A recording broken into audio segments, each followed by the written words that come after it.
Hi, everyone. This is Paul Rodden. I want to welcome you back to the Hydrogen Podcast. Today, I've asked Buford Barr, the COO of New Day Hydrogen, to come to the show and talk about his company and the importance of building out hydrogen infrastructure for the transportation industry in the United States. So let's cue up the music and the theme song, and I'll dive right into the interview. So the big questions in the energy industry today are, how is hydrogen the primary driving force behind the evolution of energy? Where is capital being deployed for hydrogen projects globally? And where are the best investment opportunities for early adopters who recognize the importance of hydrogen? I will address the critical issues and give you the information you need to deploy capital. Those are the questions that will unlock the potential of hydrogen, and this podcast will give you the answers. My name is Paul Rodden, and welcome to the Hydrogen Podcast. Okay, so a lot to talk about today, so let's get started. First, I want to give you a quick review of New Day Hydrogen. New Day Hydrogen is an innovative company making strides in the renewable energy sector. Specializing in green hydrogen production, they focus on creating modular fueling stations. Their technology, the Hub Starter Modular Fueling Station, is designed to be scalable and efficient, emphasizing the production of creating hydrogen on site, utilizing existing power and water. Committed to environmental sustainability, New Day Hydrogen aims to revolutionize the hydrogen fuel market, particularly in transportation, by offering cleaner, more sustainable energy solutions that have minimal environmental impact. And so, with that said, Buford, it's fantastic to have you on the show. Paul, thank you. Thank you very much. Very excited to be here. Very excited to talk to your listeners. Yeah, and it couldn't be at a better time. I think this whole fueling station discussion and topic has become really a hot topic issue, and I'm really excited to talk to you about it.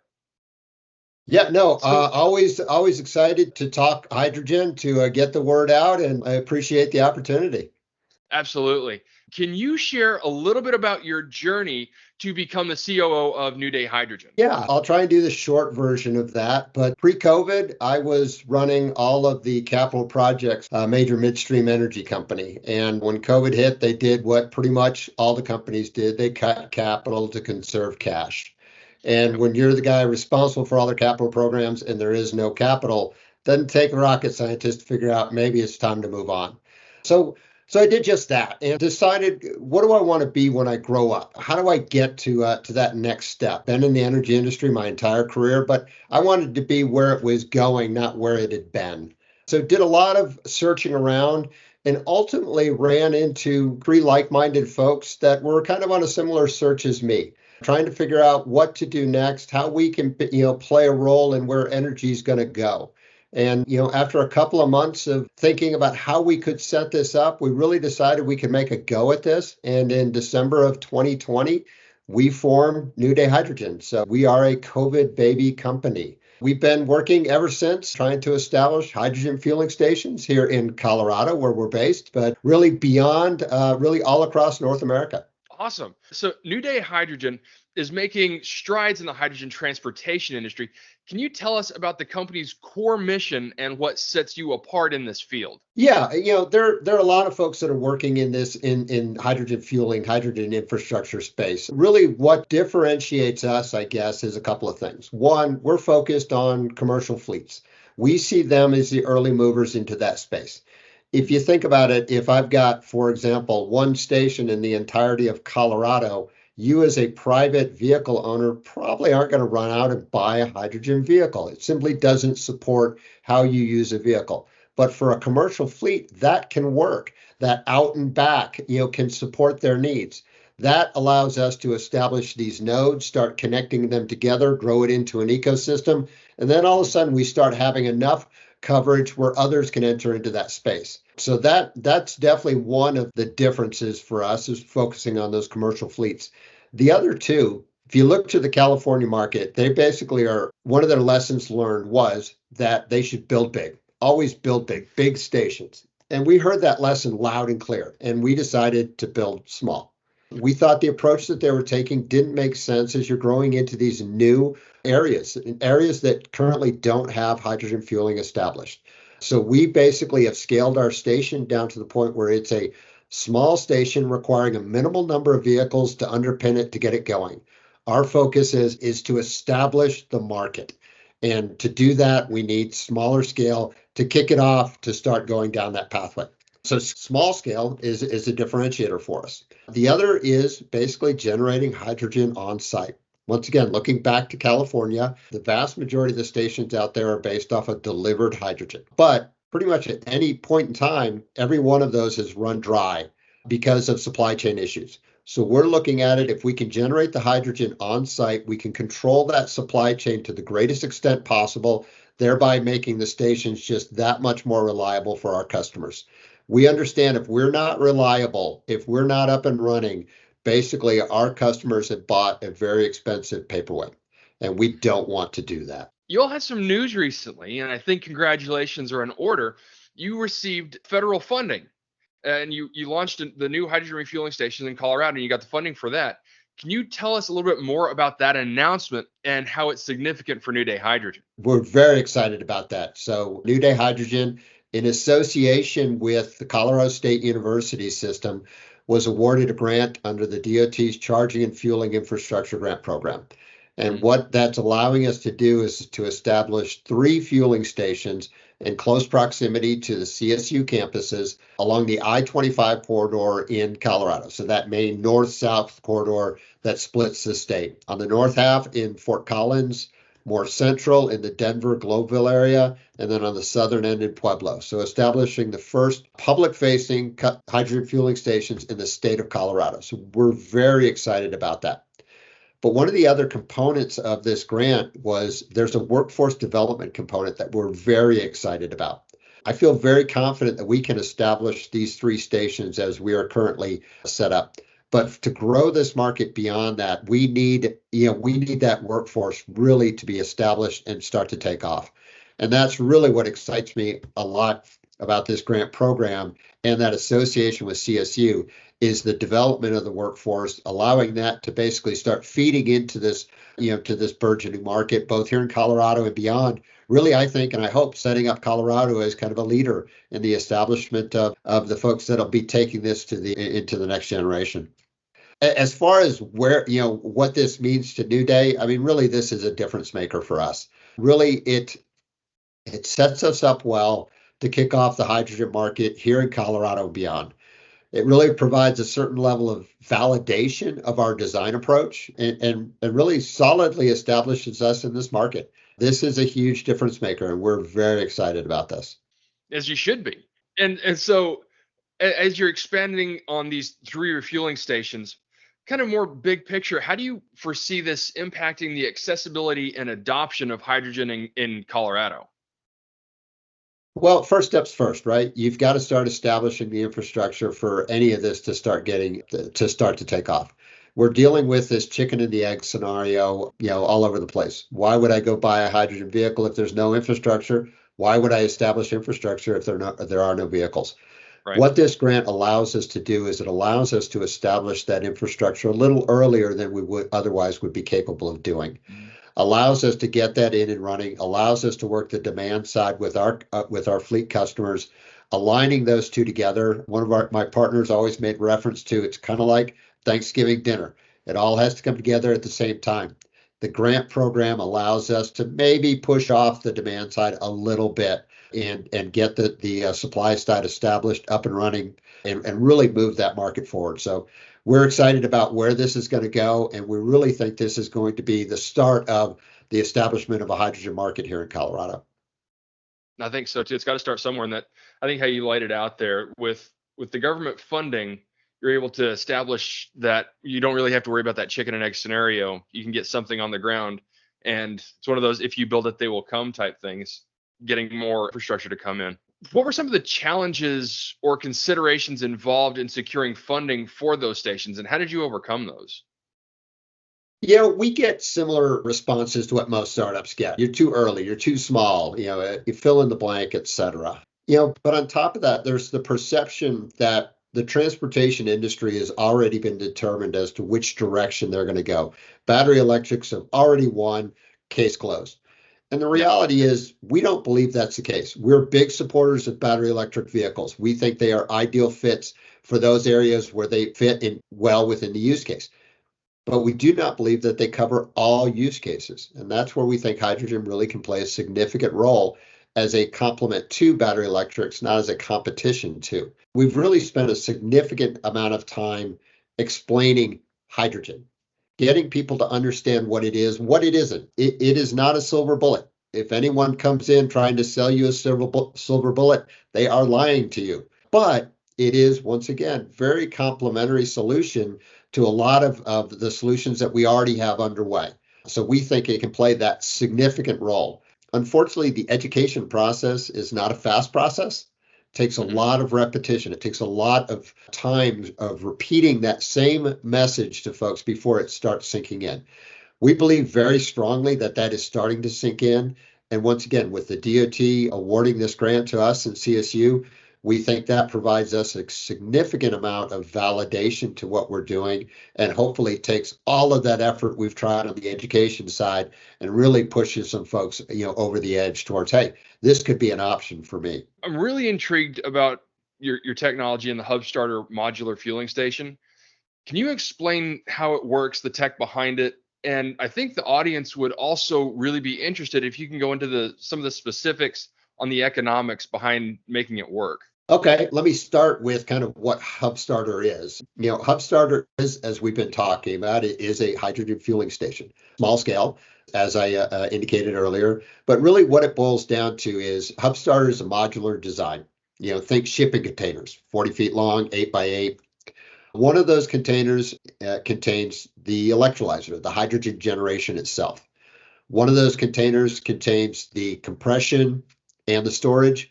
And then one container, which ends up being a half container, 20 foot long, contains all of our controls and our dispensing.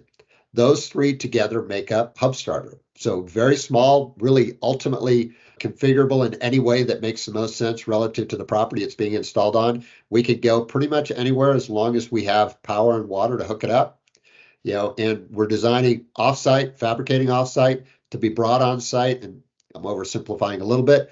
Dropped in, connected up, we're ready to go. But that's the intention of Hub Starter. Is it's a very simple, straightforward plug-in type of a design. The scale is small, both in a footprint and a generating, and we think it aligns very nicely with where the market is.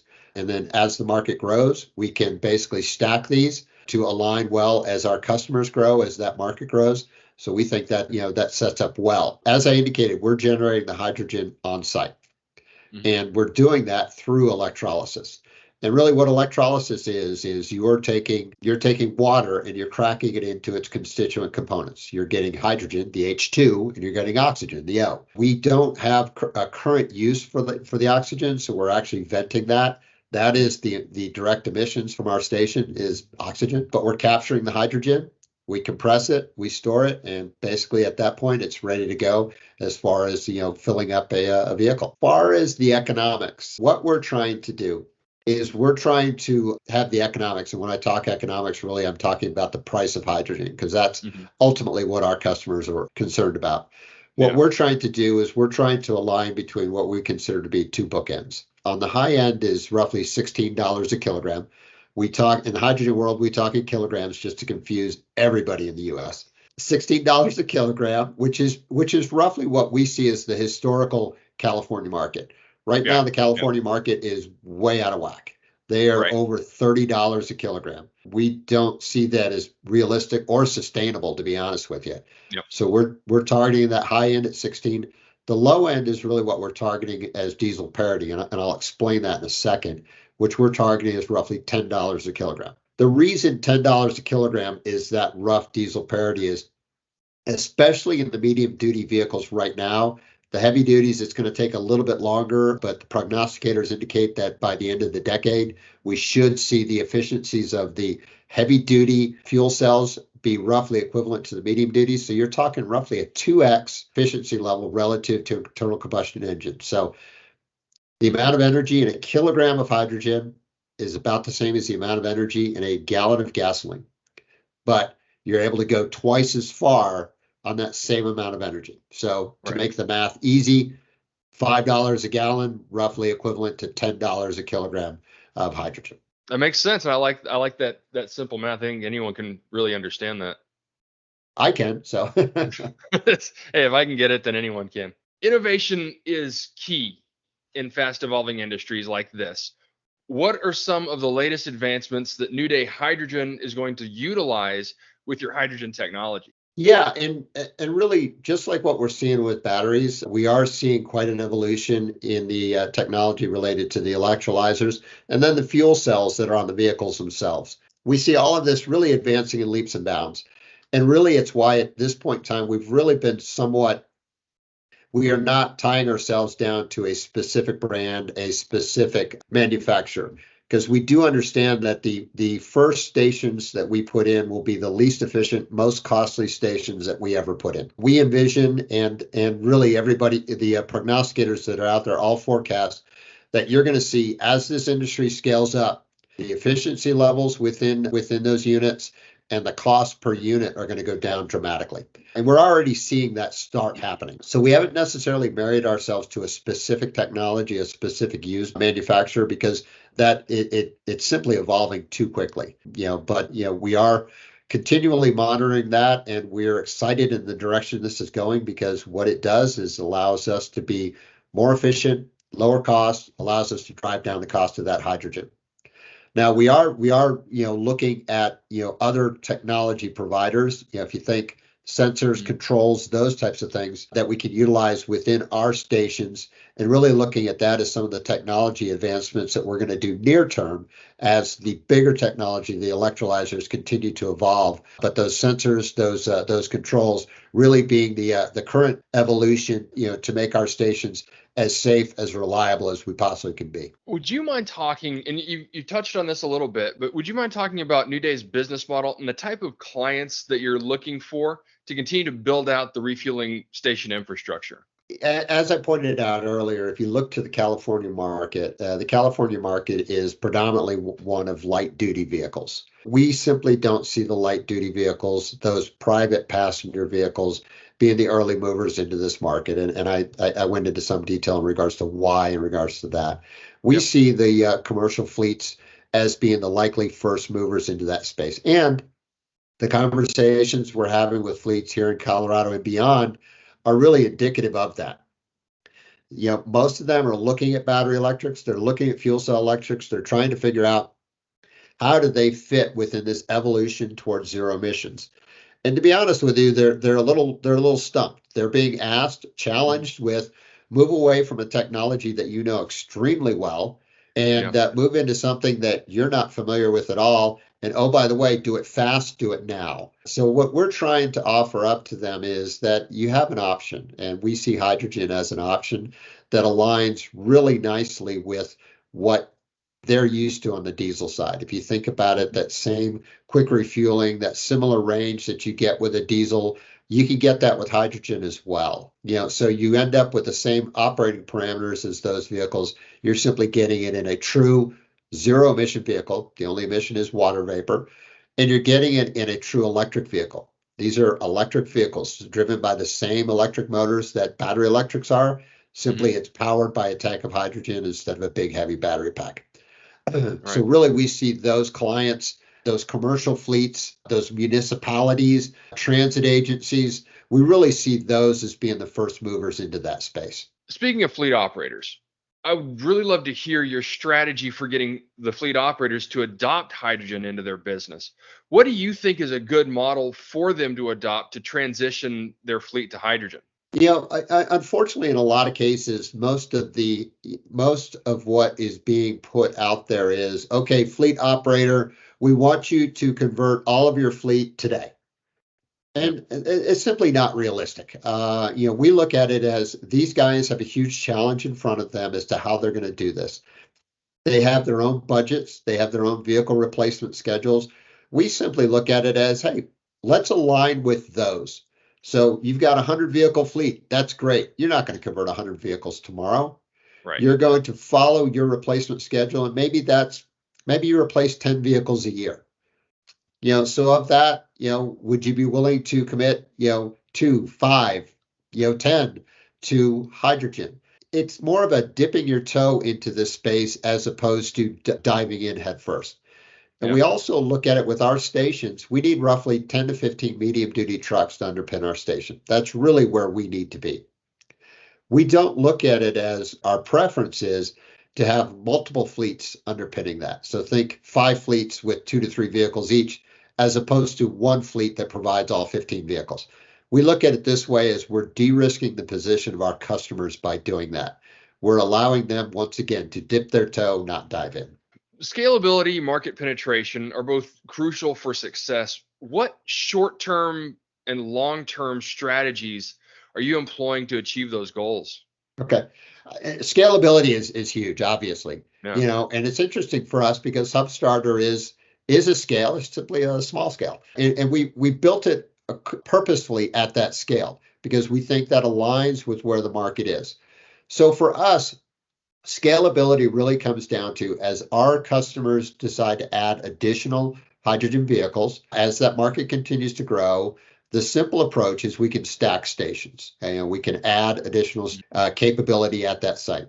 Eventually, you're going to outgrow that capability. So at that point, we're in the process of basically developing an on-site build station for those particular locations. So if you think about it, this becomes an evolution from a more temporary nature up to a permanent structure setup.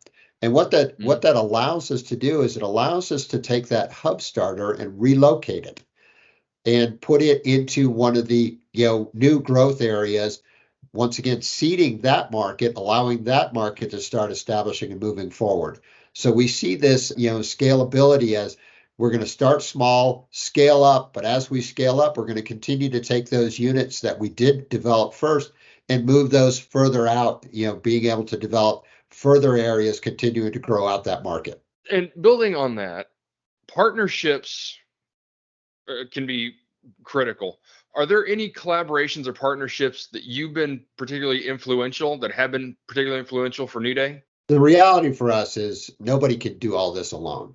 Yeah. Partnerships is really what we all need in order to make this work. And we're very excited about the partnerships we've been able to develop. If we look at the charging and fueling infrastructure grant that we put together with CSU, we put together what we believe was a very good application, but those are simply table stakes. That simply gets you in the door. What we think differentiated our program from others was the wide support that we got from Colorado, from the political leaders to the potential fleets. And really what most excites me is we got a lot of supports from the local communities as well. Oh, yeah. These are community leaders that in a lot of cases have been areas that have been somewhat forgotten, somewhat of a dumping ground. They've been very excited about what we're trying to do, very supportive of what we're trying to do. We're very proud of the fact that they are actively working with us to bring our facility into their neighborhood. That's been amazing, to work with that kind of a group. But beyond that, and like I said, that we think that really was the differentiator. We think that's why we won the grant. Beyond that, we have developed partnerships outside of the grant specifics. We developed a partnership with Quantron. Quantron is a vehicle manufacturer, truck manufacturer based in Germany, but they now have a U.S. subsidiary that has a facility up in Auburn Hills, Michigan. So they're basically going to be building fuel cell electric trucks. So think anywhere from the big Class 8s, the semi trucks, down to a Class 3 or 4, more of a utility truck type of a vehicle. We've got a partnership with them where we're basically providing a hydrogen as a service, where we're addressing both the fueling infrastructure side and the vehicle side for our customers. The partnership with CSU has been invaluable. Talked about the workforce development. That really has been key to what we're trying to do, moving this market forward. Our association with the Clean Cities programs. If your listeners aren't familiar, this is a DOE program really across the U.S. These are the guys that are basically local experts relative to all of the alternative fuels. They have been great to work with as we move into new geographic areas. They've been very helpful with us to point us in the right direction. They really have been a great partner for us as we're continuing to try and grow this out. Our LOI customers, our letters of intent, we've moved our letters of support in some cases up to a letter of intent, which is if you want to think about it, it's an agreement that kind of lays out the relationship between the parties. We've been able to establish that and very proud of this with global brands like Fluid Truck. Fluid Truck is basically a commercial truck share platform. AAA Colorado, Via Mobility Services, they're local to the Colorado area, but they provide transit and paratransit services. And then Colorado Car Share, wasn't really intended as one of our target areas, but as a car share service, it really does align with the benefits of hydrogen. So we're really proud of those relationships. And I guess lastly, on the partnership level, stunned isn't the right word. We've been very happy that the very small arena that is hydrogen, it's full of a lot of companies that are very supportive of each other. While you would term us competition, we all realize that this market has the potential to grow well beyond the capabilities of any one of us to take this. It's been great working with those competitions, trying to figure out how can we work together to move this market forward, to better the support for our customers. So really, as you indicated, partnerships are key. We are working hard to develop partnerships every step along the way. I think that's a great attitude to have too. Really, looking at others who would be competitors, just more in terms of working together to promote the industry and move it forward. We can worry about competition later. And you brought up politics earlier. And so in terms of making an impact, what role has New Day Hydrogen played in shaping policies or perspectives on hydrogen energy within Colorado's political sphere? We've been very proud of what we think we've been able to accomplish here. When we first started, Colorado was not very open to hydrogen. Colorado, soon after we were established, Colorado put out the greenhouse gas emissions roadmap. And it basically laid out that there's a role for hydrogen, but it's very limited. Really, if you want to think coast to coast movement of goods, via heavy duty trucks. And that was really it. Yeah. That thinking has evolved, and really we have spent a lot of effort down the educational pathway. And the nice thing here in Colorado is our political leaders have been willing to listen, and we've seen an evolution within Colorado's thinking. They established the hydrogen roadmap, which basically further established saying heavy duty is great, but we see it kind of trickling down into the medium duty as well. So we're seeing an evolution, a movement in the thinking of the state of Colorado that, hey, hydrogen can play a role, admittedly a complementary role, which we agree 100% with, to battery electrics, but can play a role really across the vehicle classifications. It really boils down to how do you use the vehicle as to which solution line's best for you. So we've been very proud. We think we've had a role. There have been plenty of others that have played a part in that as well.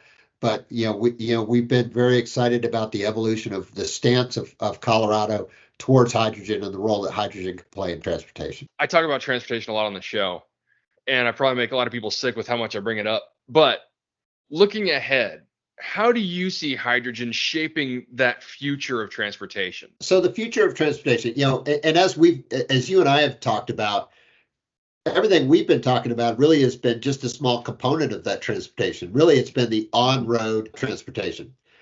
Hydrogen can play a significant role beyond that. If you think the off-road transportation component, if you think construction, warehouse, container lifters, those kind of things, hydrogen can play a really significant role in those. And there are several entities that are currently working on establishing hydrogen vehicles that provide the vehicular support within those areas. If you think aviation, there are several players that are at work on the aviation side of things, both within the support vehicles that support at the airports, but also into the planes themselves. There are several companies that have pilots, pardon the pun, but pilots that are up there working right now that are flying on hydrogen. You move into trains. Europe has several programs that are out there right now of hydrogen trains. And even on the marine side of things, where you're starting to see there's a hydrogen ferry, I think it was in San Francisco, that's running. There are several hydrogen fueled support vessels that are in use in the ports. And then even if you think bigger, the cruise ships, the cross-ocean container ships, a lot of folks are looking at either hydrogen directly or indirectly through a hydrogen carrier such as ammonia or methanol or those kind of things. So we really see a role where hydrogen can play a significant place really across the spectrum of transportation. And all we've been talking about here is a small slice of that, just the on-road vehicular side.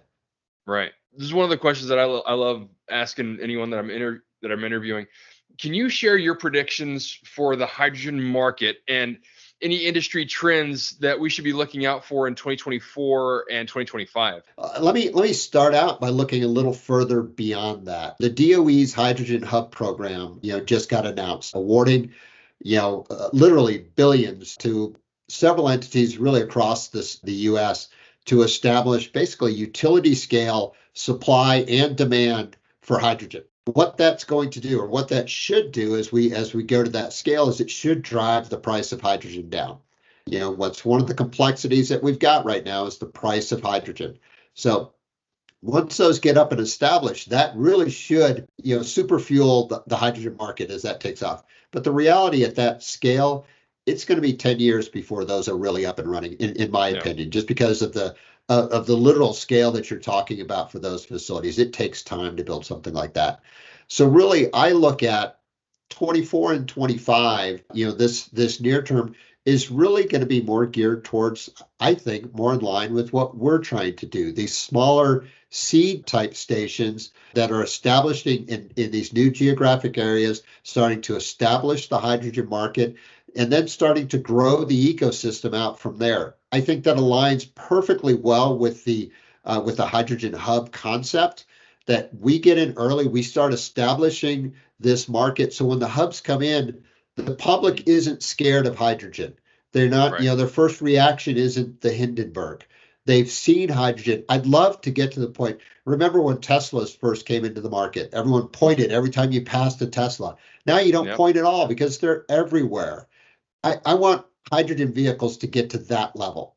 I want them to be to the point where they're out there enough that they're not even exciting to look at. And that's what we're trying to do. We're trying to plant that seed to start that initial growth to get to that point. But 24 and 25 really, or I see, is us kicking off these early projects, trying to get into these new geographic areas, trying to establish these early markets. What are the long-term goals and visions for New Day Hydrogen, particularly in the transportation sector? We really view ourselves as a hydrogen project development company, but we really see transportation as low-hanging fruit. And that's really why we're focused right now on transportation, because we see that as being one of the early movers into the hydrogen market. So let's start near term. So near term is simply going to be, we're going to implement this grant program that we've got. We're going to establish the three stations that we've established through the grant. We're going to get those up and running, start establishing that ecosystem here in Colorado. Then we're going to take the momentum from there, and we're basically going to continue to grow out from there. We do have a pipeline in place, a project pipeline that we've been developing over the last couple of years. And we've had some great conversations in other parts of the U.S. relative to hydrogen stations to support transportation. The Pacific Northwest, extending that I-5 corridor up from California all the way into Vancouver. There's definitely a lot of interest up there. And we're in conversations with several folks to try and get those established. The Mid-Atlantic Seacoast, Maryland, Virginia, North Carolina, South Carolina. A lot of interest out there, in regards to hydrogen for transportation. So we're trying to kick off some projects there as well. Even up into Michigan, just seems so appropriate that Michigan play a role in this, as Michigan is the heart of our car culture. But Michigan's very interested in playing a role in the growth of hydrogen.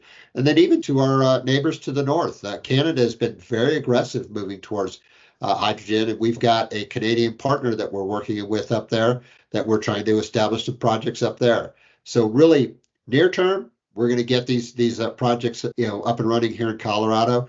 Longer term, we're going to start turning these conversations that we've had into implementable projects and start getting those onto the ground, seeding these other geographic areas, kicking off these other hydrogen markets. That's awesome. I can't wait to see this just take off.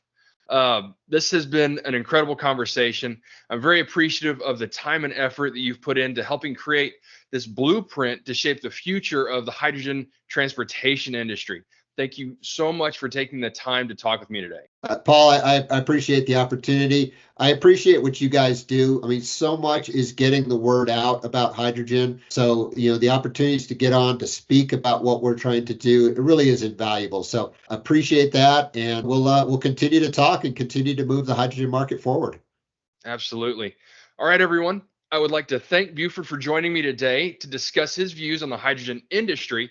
If you would like to learn more, you can check out New Day Hydrogen's website at newdayhydrogen.com to see everything they have going on.